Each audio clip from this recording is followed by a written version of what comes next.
ராஜாராஜா சோழா தமிழ் வரலாற்றில் மிகப்பெரிய மன்னர்களில் ஒருவராக போற்றப்படுகிறார். இவரின் ஆட்சி காலம் சோழ அரசை உச்சத்துக்கு கொண்டு சென்றது. ராஜராஜ சோழன் கி.பி. 947ஆம் ஆண்டு பிறந்தார். இவரின் இயற்பெயர் அருள்மொழிவர்மன். இவரின் தந்தை சுந்தர சோழா மற்றும் தாய் வானவன்மாதேவி. சிறுவயதிலேயே வீரமும் புத்திசாலித்தனமும் கொண்டவராக இருந்தார். கி.பி.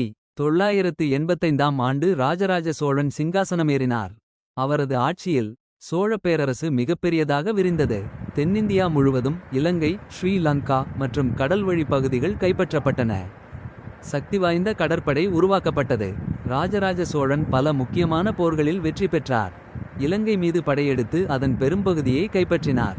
பாண்டியர், சேரர் ஆகிய அரசுகளை வென்றார்.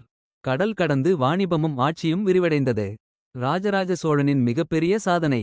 தஞ்சாவூரில் அமைந்துள்ள இந்த பெரிய கோவில் யுனெஸ்கோ பாரம்பரிய சின்னமாகும். முழுக்க கற்களால் கட்டப்பட்டது. சோழர்களின் கட்டிடக்கலை திறனை உலகுக்கு காட்டியது. நல்ல நிர்வாக அமைப்பு உருவாக்கினார். வரி வசூல் முறையை சீர்படுத்தினார். கல்வி மற்றும் கோவில் நிர்வாகத்தை மேம்படுத்தினார். பல கல்வெட்டுகள் மூலம் தகவல்கள் பதிவு செய்யப்பட்டன. ராஜராஜ சோழன் சோழ அரசை உலகளவில் புகழ்பெறச் செய்தார். அவரது மகன் ராஜேந்திரா சோழா ஒன்று அவரின் வழியை தொடர்ந்து பேரரசை மேலும் விரிவுபடுத்தினார். ராஜராஜ சோழன் ஒரு வீர மன்னர் மட்டுமல்ல, சிறந்த நிர்வாகி, கட்டிடக் கலைஞர் மற்றும் தமிழரின் பெருமை.